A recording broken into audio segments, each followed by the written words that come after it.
Anne is getting worse. If there is any chance that the relic from Slytherin's spellbook can help her, I must find it. I'm requesting your help. Meet me outside of Feldcroft, near the catacomb. Sebastian, that relic you mentioned. I believe one of Slytherin's students stumbled upon the relic during an assignment to study sarcophagi in this catacomb.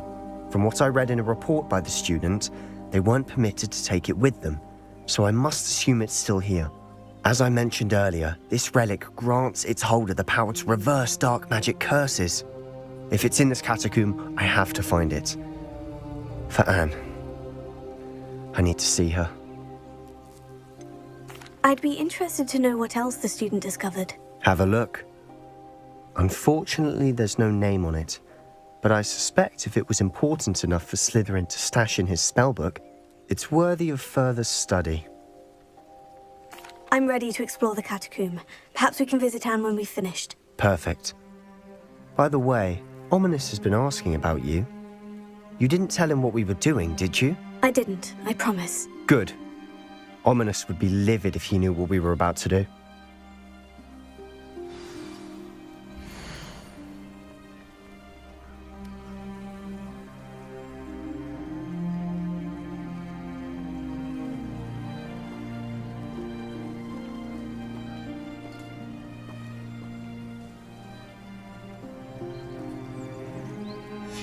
I'll be interested to compare what lies inside to what I've read about this catacomb.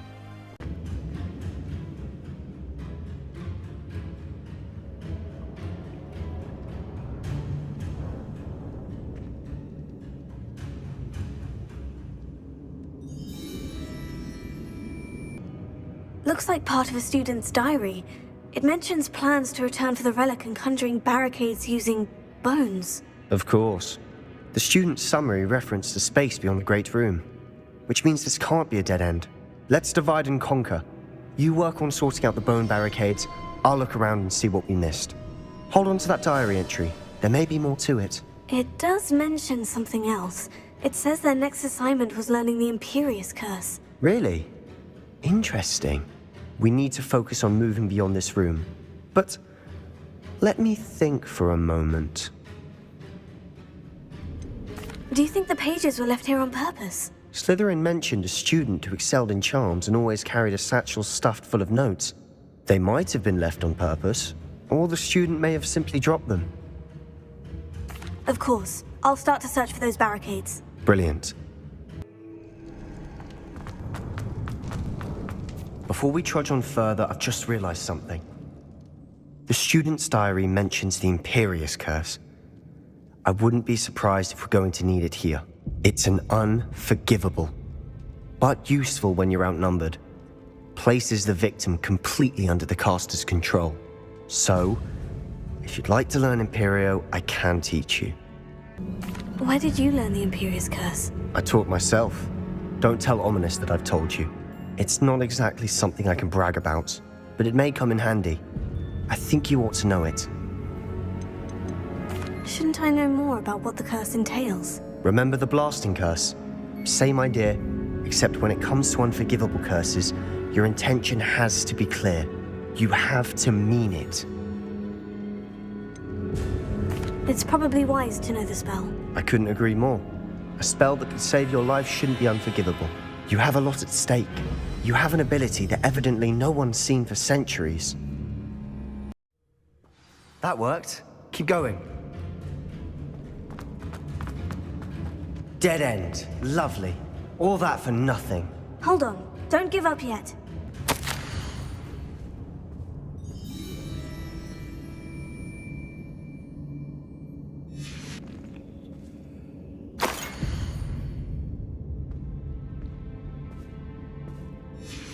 Sebastian, the relic! Look! Could it be? The note and rendition of the relic. It matches. This must be where the student left the relic. I can't believe it. After all this, it lines up. We've really found it. What do you suppose is meant by the dark sacrifice required to realize the relic's potential? I have no idea. But we're here for the relic. The note advises to leave the relic alone. I assure you, we were meant to find this. For Anne's sake, I'm taking it. Let's get to Feldcroft. I must keep this relic secret, especially from my uncle. Is that ominous? Ominous! The sounds we kept hearing. It was you. You gave me no choice. I had to follow you. Sebastian, please, leave the relic alone. We can find another way to help Anne. I'm sorry, Ominous, but I'm taking it. No, you're not. If you won't put it back, then I will. Hold on, both of you. Sebastian, please, take a step back. Fine, but Ominous knows I won't step back from a fight. Can't believe this. How much did you hear? Everything. I was glad to hear you tell Sebastian to leave the relic. We need to stand together. Convince Sebastian this is wrong. And if nothing will change his mind? Something has to. I need your help. You're right. This seems far riskier than Sebastian realizes. Good. We're agreed. We don't allow him to leave here with the relic. I do think we should talk to him, but I fear we won't stop him from taking the relic. What are you suggesting? I'm suggesting we negotiate. We allow Sebastian to leave with the relic under one condition. After this, no more. I feel that's what we agreed to in the scriptorium. I'm being taken for a fool. You're not, Ominous. This may be the only way to keep your friendship intact. Let's trust him to know what's best. Fine. If I trust him on this, I'm trusting you too. The dark arts seem harmless until it's too late. Go then. Leave with the relic. I'll not say a word more. I hope I don't regret this. Sebastian, we're ready. What is it? I haven't changed my mind. Ominous has. Let's go. What? Ominous? I'll explain on the way, come on.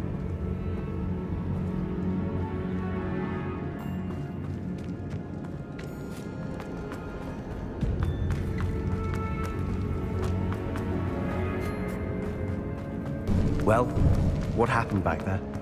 Ominous and I found a compromise. Ominous simply needs a moment with you and he'll change his mind. Is that it?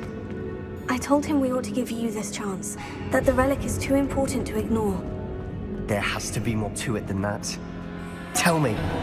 We agreed on what was needed, Sebastian. You have my word. I never wanted to keep all this from Ominous. He just doesn't understand. And I didn't want to worry him all over again. As we were leaving, Ominous wouldn't even acknowledge me. That's not like him. He was troubled, Sebastian. Even though we agreed to it all, it's been a lot to take in. I thought he understood. He knew we couldn't give up. All of this is too important. For Anne.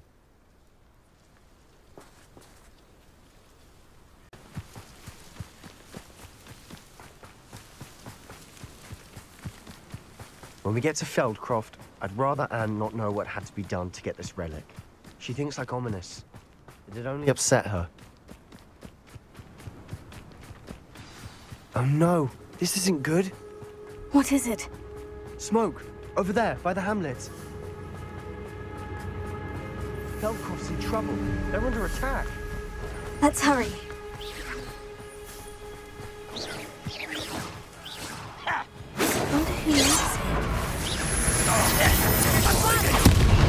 Get away! When are you going to give up? Let's get it.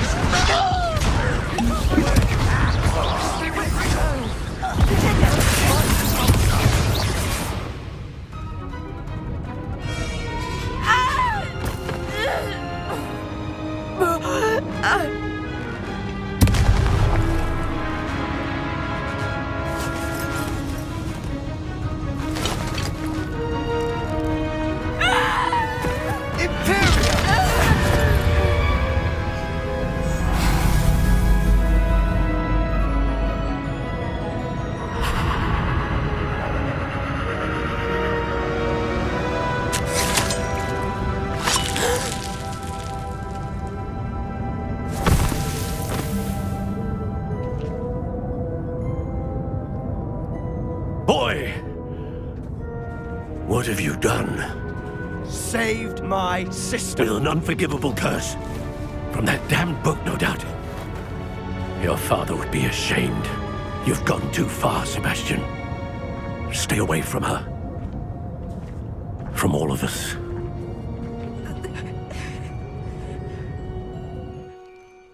What did my uncle expect me to do? The Imperious curse saved Anne's life. That goblin was going to kill her. You did what you had to do. If I have to keep proving that to my uncle, I will. He cannot banish me from my own home. From my sister. It might be best to let him calm down a while. May I speak to him? Perhaps I can help to ease the tension a bit. You may be right. Very well. Probably best if I get away from here for a while. I'll head back to Hogwarts.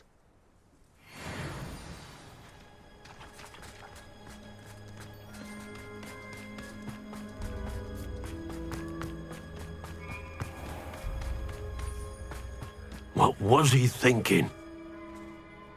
Pardon me, Mr. Sallow? What Sebastian did was inexcusable. You cannot possibly be about to defend him. Sebastian and I have encountered Ranrock's loyalists before. That goblin would have killed Anne. This family does not resort to using dark magic even against our enemies. What Sebastian did cannot be undone.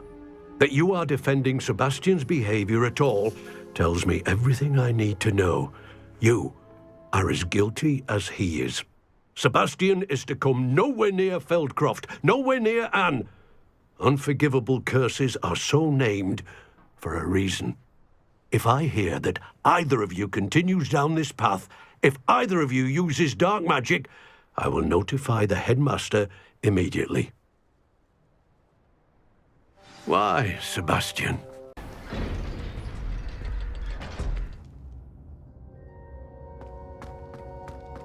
Did you speak with my uncle?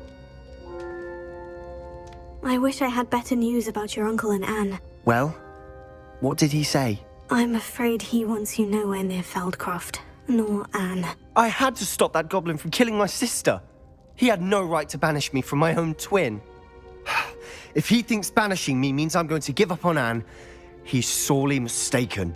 He also said he cannot excuse the use of dark magic in any form, and that if he hears of either of us using it, he'll go straight to Professor Black. Huh?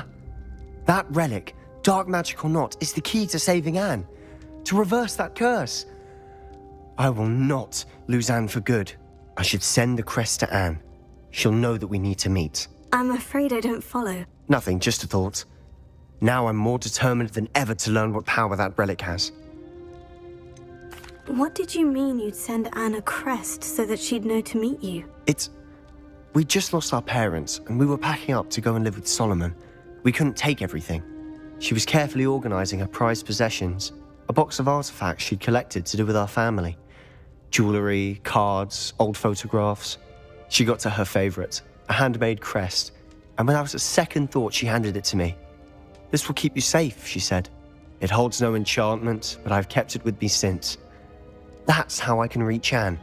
I'll get the crest to her with plans to meet." Be careful, Sebastian.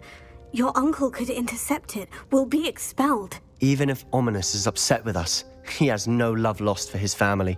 He'd use their connections to the headmaster if we needed his help. I shall wait to hear from you then. Thank you. I very much appreciate you standing by me through all of this. I'll send you an owl when I have news. I have some promising news about the location of our Hebridean dragon friend and where to return her you-know-what. Meet me in the town circle in Hogsmeade. I didn't keep you waiting, did I? Not at all. I was just at the post office. Gran told me to expect a package, but it looks as if she forgot to send it. She didn't send me an owl this week either. Perhaps she's busy with her research. What kind of research is she doing? It varies from week to week, but it's always to do with creatures. Last week she was studying leg knots in plimpies. What was she sending you? Only some feed she's been developing. I was going to give it to Professor Howin for the measles. What did you find out about the dragon you were tracking? I realized that she didn't know the poachers had her egg, so when she left Horntail Hall, she would have headed straight to her nest. I went back to the tent and tracked her flight. How do you track a dragon long after she's gone? Tree canopies, burn marks, things like that. Well done. You certainly know what you were doing. I can't be certain, but I have an idea of one place she may have been heading. I thought we might go and see it for ourselves. Of course. Shall we leave now? If that's all right, I want to see how she's faring if she had a collar on, and she's likely frantic about her egg.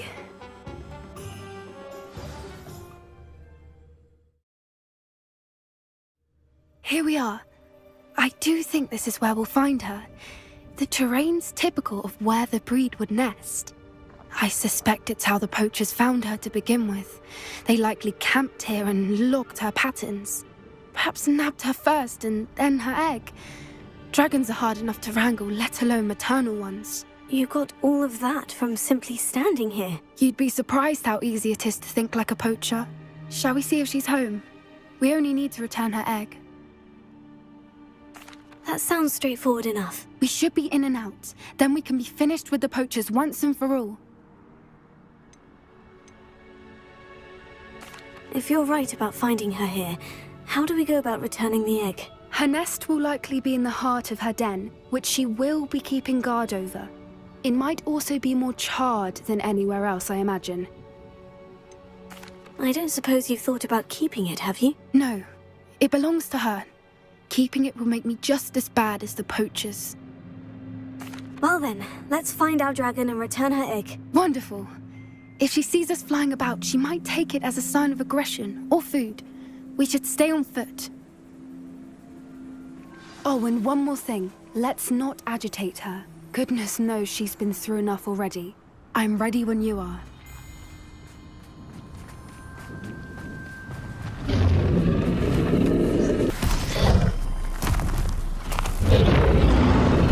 Poor thing must be worried sick, wondering what happened to her egg.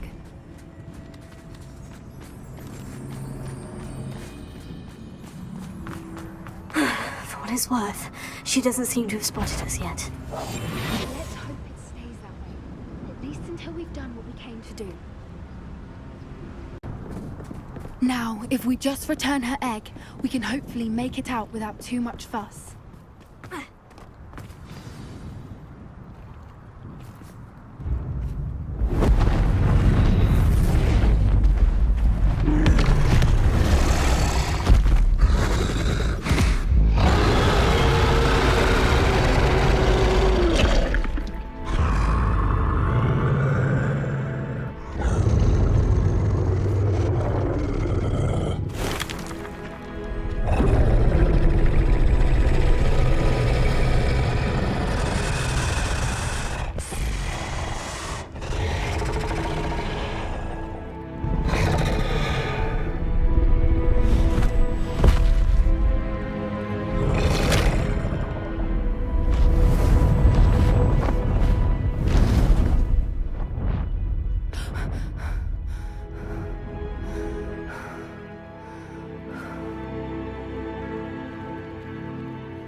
That was brilliant! And did you see how clever? She left us perfectly unharmed. Creatures are a lot cleverer than most people realize. That's what Gran always says. The important thing is that we survived it, and we returned her egg. Thank you for doing this with me. Wouldn't blame you one bit if you wanted to head back to the castle and never think about dragons again.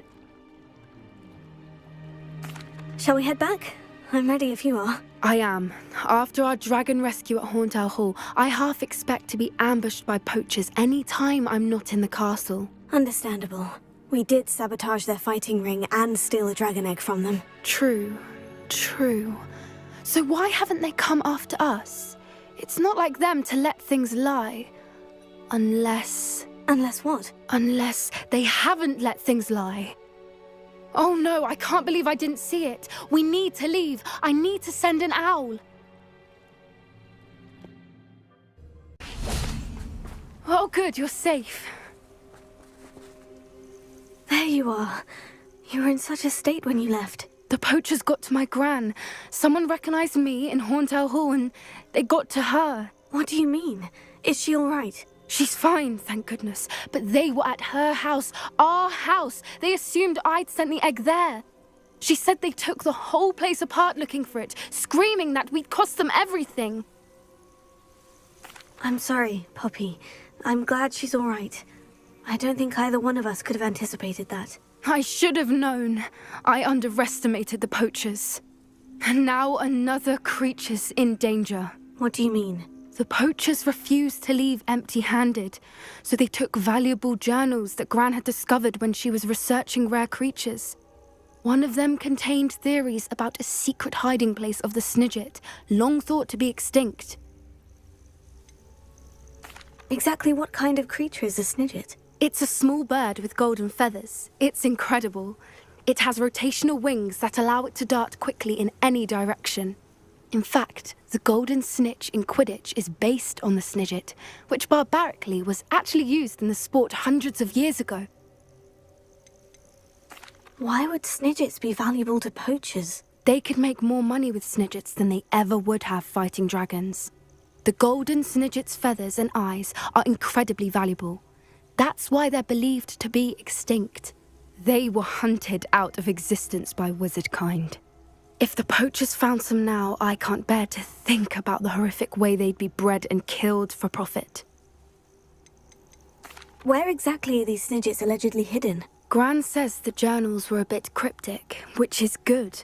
Perhaps the poachers won't be clever enough to find the birds. From what she recalls, the journals only noted that the key to finding them lay in the moonlight.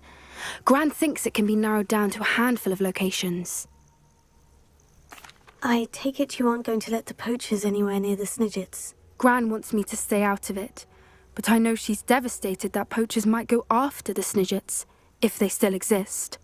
We had the element of surprise on our side when we saved that dragon, but the poachers will be watching for us now. We need allies. Others who hate the poachers enough to help us. Who value creatures as much as... Merlin's beard! You're a genius! The centaurs! They'd want the Snidgets protected at all costs. Centaurs aren't known for being the friendliest lot, especially not with wizard kind.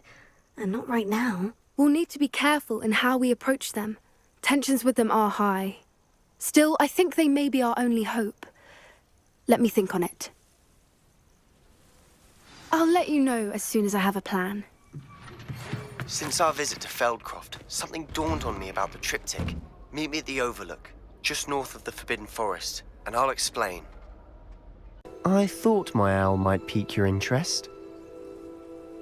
I came as soon as I could. I'd been so preoccupied by all that happened with Ominis in the catacomb, not to mention my uncle's reaction, that I'd almost forgotten what it was that struck me about that triptych. This is the view painted on the canvas that was left on it. That's incredible. You know this area well. And while I was waiting for you, I scouted around and discovered an abandoned mine nearby, surrounded by Ranrock's loyalists. Do you think there's a connection to the triptych? I've no idea, but perhaps they're searching it, the way they did Rookwood Castle and Isidora's Manor. How do we want to handle this? We need to see what they're doing, but let's not draw their attention. Very well. And I still have that rune symbol we found on the triptych. If there is a connection, I suspect we'll see that symbol again.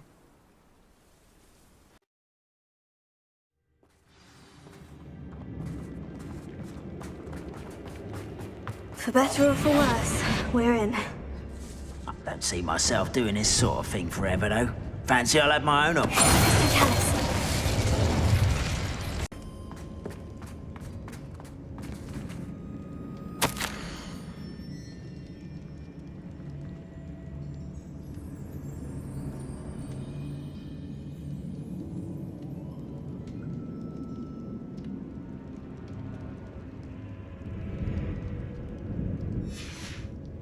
What do you have there?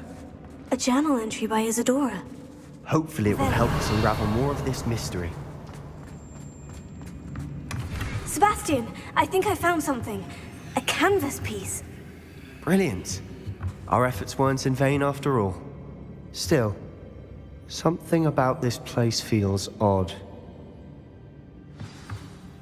If the triptych led us here to find this bit of canvas, we can probably assume that Isadora Morganach was here. She seems to have been everywhere.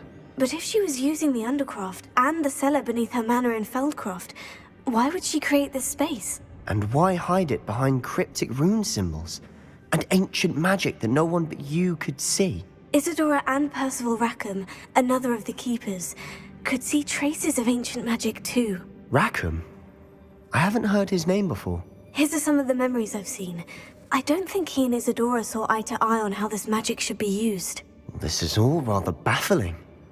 Let's take the canvas back to the triptych. Perhaps the answers are there. This place is odd, to be sure, but I'm fascinated by it. Now, for the trek back out of here and to Hogwarts. Unless we can find another passageway to the Undercroft. Let's have a look around.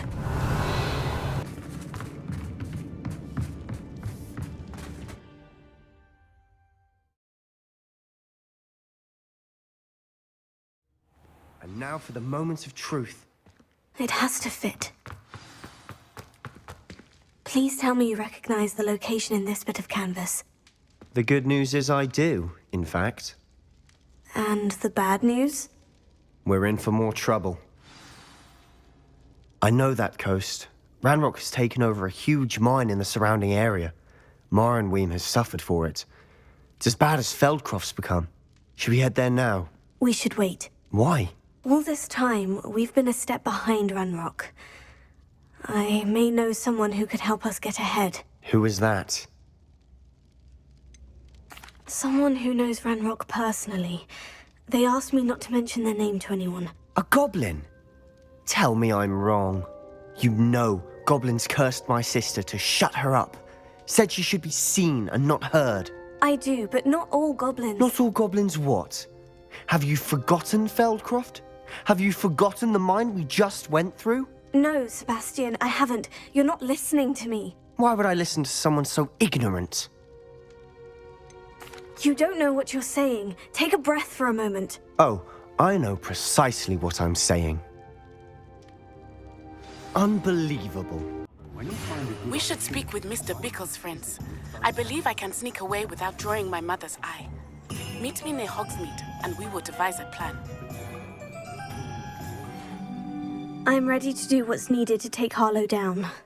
I know you have a plan. We must gather information from the friends of Mr. Bickle that Archie and Mrs. Bickle mentioned. Agabus Filbert, Otto Dibble, and Mr. and Mrs. Rabe. All right. I suggest that you speak with each of them while I head to the Hogshead. I saw some Ashwinders heading there.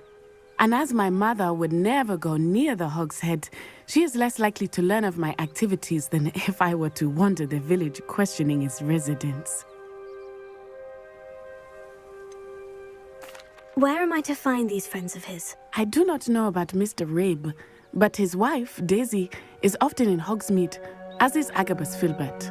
And Otto Dibble, he works at Gladrags, so you will likely find him there. What sort of information am I trying to gather from these people? They may know what evidence Mr. Bickle had against Harlow, or they may have evidence of their own. We simply need to know whatever they know. Very well. I'll speak with them. See what I can learn. I knew I could rely on you. We need to know how they are being blackmailed by Rookwood and Harlow. Meet me here after you have spoken with them. Hopefully, by the time you return, I will be able to move a bit more freely. Hi. Oh, Isco, what have I done? Mrs. Rabe, I wondered if I might speak with you about Theophilus Harlow. I'm a friend of the Bickles and I'm trying to gather evidence against him. Poor Joanna and little Archie. And now Harlow has taken my darling Isco. What do you mean? Why? I'm a security guard at Gringotts, and my husband is a curse breaker for them. Harlow approached me about helping him extort my colleagues into giving him treasures from the vaults. And you declined? Of course I declined. Repeatedly. I thought they'd given up, until I came home one night and found my husband gone, and a note affixed to my door with a knife. The note stated that I only had a few days to reconsider helping with some banking needs, and that my husband would appreciate it if I acted quickly. But the help Harlow wants is help that I cannot give, and my dearest Isco is paying the price.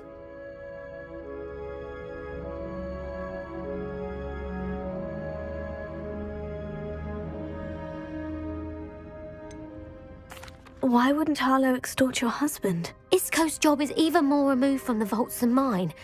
He travels the world for the bank. He could do nothing for Harlow.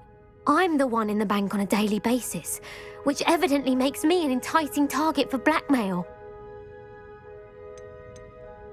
Have you helped Harlow since your husband was taken? No, I'm worried sick about Isco, but he'd never want me to compromise my integrity. I also know that he's extremely clever. That said, I was hoping he would have escaped by now. It makes me concerned as to why he hasn't. Are you sure the note means that your husband was kidnapped? What else could it possibly mean? Besides, I came home to find that someone had trampled the daisies in our garden. It may sound silly, but those were Isco's pride and joy. He would never have let that happen. Thank you, Mrs. Rabe. Knowing the lengths that Harlow will go to is helpful, albeit more than disturbing. Mr. Bickle was trying to help us, but now he's gone. I don't know what to do. I shall do all I can to get evidence against Harlow, Mrs. Rabe. Very well. Here's the note I received. You must be careful as well. Please don't put yourself in danger.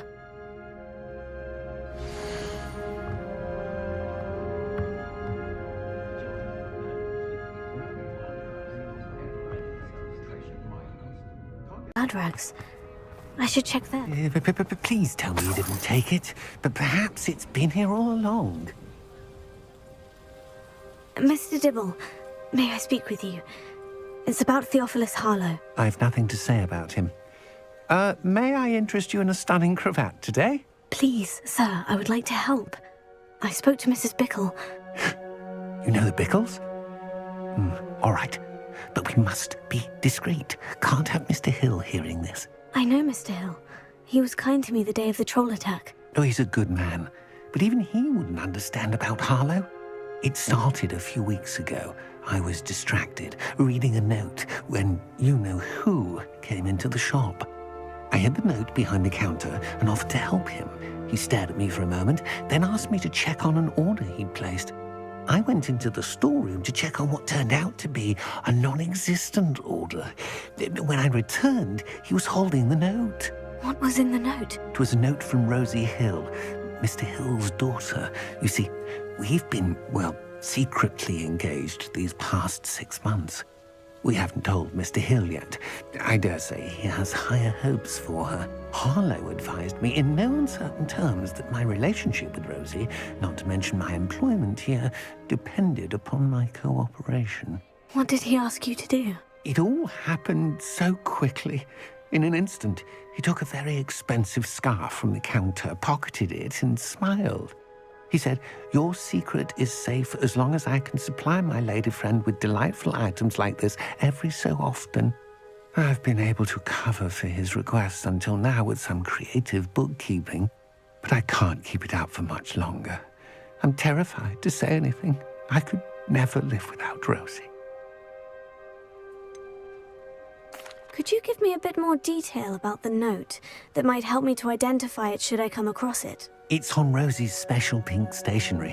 It has her monogram at the top, RH. That's how Mr. Hill would know it was real. What have you been doing to keep the extortion a secret? Well, as I mentioned, creative bookkeeping. And I've also been trying to cover the costs with my own savings, but I'm running out of money. Of course, none of this bodes well for my efforts to improve my circumstances and to be worthy of Rosie. I met Mr. Hill the day of the troll attack. He was kind to me. Why don't you just tell him? He's a lovely man. But when it comes to Rosie, I fear he loses all perspective. He'd see this as a grave betrayal. I'd lose my job instantly, and Rosie as well. Thank you for telling me. I'm gathering evidence to take Harlow down. I would love nothing more than to see him rotting in Azkaban, but be careful. He's an awful man and incredibly dangerous. As for Rosie's letter, should you happen upon it, I have committed it to memory. You may destroy it immediately. Understood. Now hurry off before Mr. Hill returns. Where was I? We're on the right track. Now to find the last of Mr. Bickle's friends. Agabus Filbert must be around here somewhere. Hello there. Excuse me, Mr. Filbert. I wondered if I might speak with you about your dealings with Theophilus Harlow. I hope to ease Mrs. Bickle's mind by gathering evidence against him. Tragic, what happened to Bickle. He wanted me to speak out against Harlow for an act of violence committed against me. But I feared Harlow's retaliation, and so I refused. If you had spoken out against him as Mr. Bickle asked, perhaps Harlow would be locked away by now. Perhaps. But perhaps I would have suffered a similar fate. You said that Harlow committed an act of violence against you. Could you tell me what happened? Before my extraordinary wife, Dulcibella, passed away, she had just completed a small book of poetry. As a surprise for her birthday, one she never had the chance to celebrate, I had the book beautifully bound and plated in gold. One day, Harlow came calling to punish me for having spoken out against the Neanderthals that comprise Rookwood's lot. Before I knew it, I'd been petrified, and Harlow was rifling through my home. He found the book of poetry, with its exquisite gold plating. I watched helplessly, lying there in my entranceway as he walked away with the book, laughing as he went. I was shaken to my core. Still am, to be honest. I imagine you fear Harlow retaliating again. But do you mind if I share this information with Officer Singer? I suppose I have no choice. This extortion can't go on forever. You can pass it on to anyone who may be willing to help. Harlow does not like people talking, as you already know. I've spoken with Mr. Bickle's friends. Now to find Natty.